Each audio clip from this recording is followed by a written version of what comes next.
Hi friends, പ്രവാസി പെൻഷനിൽ അംഗത്വം എടുത്തിട്ട് നിങ്ങൾ അടവ് കംപ്ലീറ്റ് ആവാറായിട്ടുള്ള, അതുപോലെ അടവ് കംപ്ലീറ്റ് ആകാറായ അല്ലെങ്കിൽ 60 വയസ്സ് ആകാറായിട്ടുള്ള ആളുകളുടെ അറിവിലേക്കായിട്ടുള്ളൊരു വീഡിയോ ആണ് കേട്ടോ. അപ്പോൾ ഈ ഒരു വീഡിയോ ആർക്കാണ് ഉപകാരപ്പെടുക എന്ന് വെച്ച് കഴിഞ്ഞാൽ, നിങ്ങളിപ്പോൾ പെൻഷന് വേണ്ടി അപേക്ഷിക്കാൻ സമയമായിട്ടുള്ള അല്ലെങ്കിൽ സമയം അടുത്തുകൊണ്ടിരിക്കുന്ന ആളുകളുടെ അറിവിലേക്കാണ്. മറ്റുള്ള ആളുകൾക്കും ഈ ഒരു വീഡിയോ ഉപകാരപ്പെടും. അപ്പോൾ നിങ്ങൾ പെൻഷൻ ആയിക്കഴിഞ്ഞാൽ, അല്ലെങ്കിൽ പെൻഷൻ്റെ പ്രായം ആയിക്കഴിഞ്ഞാൽ, പെൻഷൻ്റെ ഡേറ്റ് അല്ലെങ്കിൽ പെൻഷന് എലിജിബിലിറ്റി ആയിക്കഴിഞ്ഞാൽ എന്തൊക്കെ കാര്യങ്ങളാണ് പെൻഷൻ അപേക്ഷിക്കുമ്പോൾ നമ്മൾ കൊടുക്കേണ്ടത് എന്നാണ് ഈ ഒരു വീഡിയോയിലൂടെ പ്രധാനമായിട്ട് ഞാൻ പറയുന്നത്. അപ്പോൾ എല്ലാ ആളുകളും ഈ ഒരു വീഡിയോ പരമാവധി ശ്രദ്ധിക്കുക. കാരണം ഇന്നല്ലെങ്കിൽ നാളെ നിങ്ങൾക്കും ഇത് ഉപകാരപ്പെട്ടേക്കും. കാരണം നിങ്ങളും അവസാനം ഈ ഒരു പെൻഷൻ ആവുന്ന സമയത്ത് ഇത്തരം കാര്യങ്ങളൊക്കെ ശ്രദ്ധിക്കേണ്ടതാണ്. ആദ്യമായിട്ട് ചെയ്യാനുള്ള കാര്യം എന്താണെന്ന് പറഞ്ഞു കഴിഞ്ഞാൽ, നമ്മളുടെ പ്രവാസി പെൻഷൻ്റെ കാർഡ് എല്ലായിടത്തും ഉണ്ടായിരിക്കും, അല്ലെങ്കിൽ ഈ ഒരു രജിസ്ട്രേഷൻ നമ്പർ എല്ലാ ആളുകളുടെ ഉണ്ടായിരിക്കും. ഈ രജിസ്ട്രേഷൻ നമ്പർ വെച്ചിട്ടാണ് നമ്മളൊക്കെ ഇതിൽ പേയ്മെൻറ്റ് അടക്കുന്നത്.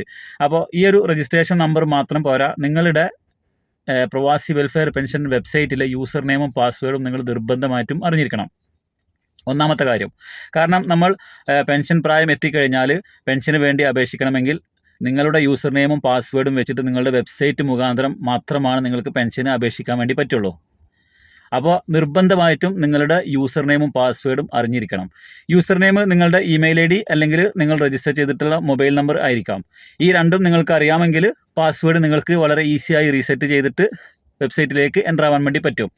ഇനി നിങ്ങൾക്ക് മൊബൈൽ നമ്പർ നിങ്ങളുടെ കയ്യിൽ ഇപ്പോൾ ഇല്ല, പഴയ നമ്പറാണ്, പുതിയ നമ്പർ നിങ്ങൾ മാറ്റിയ കാരണം പുതിയ നമ്പർ ഇതിൽ അപ്ഡേറ്റ് ചെയ്തിട്ടില്ല എന്നുണ്ടെങ്കിൽ, നിങ്ങൾക്ക് ഇമെയിൽ ID അറിയാം, കൊടുത്ത ഇമെയിൽ ID അറിയാമെന്നുണ്ടെങ്കിൽ ഇമെയിൽ ID വെച്ചിട്ട് നമുക്ക് പാസ്വേഡ് റീസെറ്റ് ചെയ്ത് നമുക്ക് തന്നെ വെബ്സൈറ്റിൽ കയറി മൊബൈൽ നമ്പർ ചേഞ്ച് ചെയ്യാനായിട്ട് സാധിക്കും.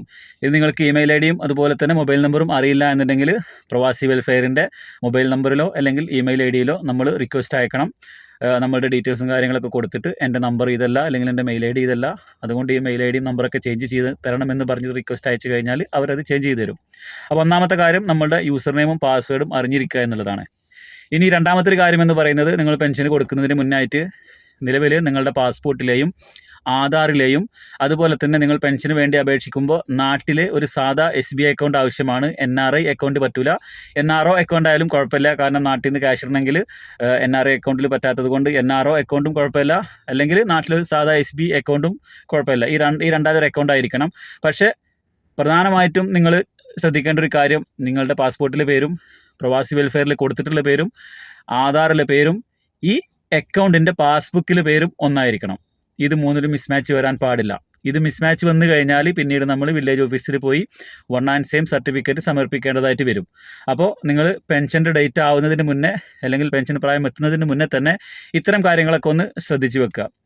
അടുത്തത് അവസാനമായി നിങ്ങൾ ശ്രദ്ധിക്കേണ്ട ഒരു കാര്യം എന്ന് പറയുന്നത്, നിങ്ങൾ പെൻഷൻ്റെ ഡേറ്റ് ആവുന്നതിന് മുന്നേ ആയിട്ട് കംപ്ലീറ്റ് അംശാദായവും അടച്ചിരിക്കണം. നേരത്തെ നമുക്ക് പെൻഷൻ പ്രായം കഴിഞ്ഞാലും കുടിശ്ശിക 1-2 വർഷത്തൊക്കെ കുടിശ്ശിക ഉണ്ടെങ്കിൽ അത് അടച്ചുകൊണ്ട് നമുക്ക് പെൻഷൻ അപേക്ഷിക്കാൻ സാധിക്കുമായിരുന്നു. എന്നാൽ 2025 നവംബർ 1 കൂടിയിട്ട് ആ ഒരു സൗകര്യം ഇപ്പോൾ വെബ്സൈറ്റിൽ നിന്ന് എടുത്തു കളഞ്ഞിട്ടുണ്ട്. നിങ്ങൾക്ക് ഒരു മാസത്തൊക്കെ കുടിശ്ശിക ഉണ്ടെങ്കിൽ അവരത് ചെയ്യുന്നുണ്ട്. ഒരുപാട് കുടിശ്ശിക, ഇപ്പോൾ ഒരു വർഷത്തെ ഒരുപാട് ആൾക്കാരുണ്ട് ഈ ഒരു പെൻഷൻ അംഗത്വം എടുത്തിട്ട് അടക്കാതെ കുറേ കാലം കൊണ്ടുപോകും. ഇതൊന്നും അടക്കേണ്ട ആവശ്യമില്ല, പെൻഷനൊന്നും കിട്ടില്ല എന്ന് വിചാരിച്ചിട്ട്.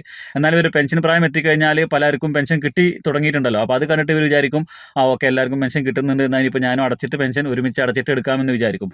അപ്പോൾ ആ സമയത്ത് ഒരുപാട് വർഷത്തെ എമൗണ്ടും ഒരുപാട് വർഷത്തെ കുടിശ്ശികയും അതിൻ്റെ പിഴയൊക്കെ പാടെ ഒരുമിച്ച് അടച്ചിട്ട് പല ആളുകളും പെൻഷന് അപേക്ഷിച്ചിരുന്നു കഴിഞ്ഞ നവംബർ മാസത്തിന് മുന്നേ ആയിട്ട്.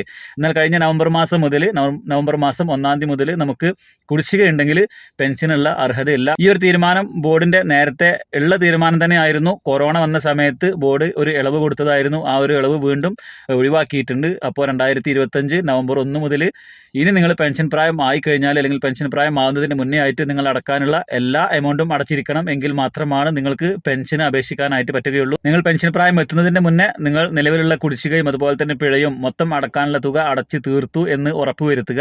അപ്പോൾ ഇത്തരം കാര്യങ്ങളാണ് നിങ്ങൾ പെൻഷന് വേണ്ടി അപേക്ഷിക്കുന്നതിന് മുന്നേ ആയിട്ട് ശ്രദ്ധിക്കേണ്ട കാര്യങ്ങൾ. അപ്പോൾ ഇത്തരം കാര്യങ്ങളൊക്കെ ഓക്കെയാണ് എന്ന് ഉറപ്പുവരുത്തുക. അതിനുശേഷം നിങ്ങൾക്ക് പെൻഷന് അപേക്ഷിക്കാവുന്നതാണ്.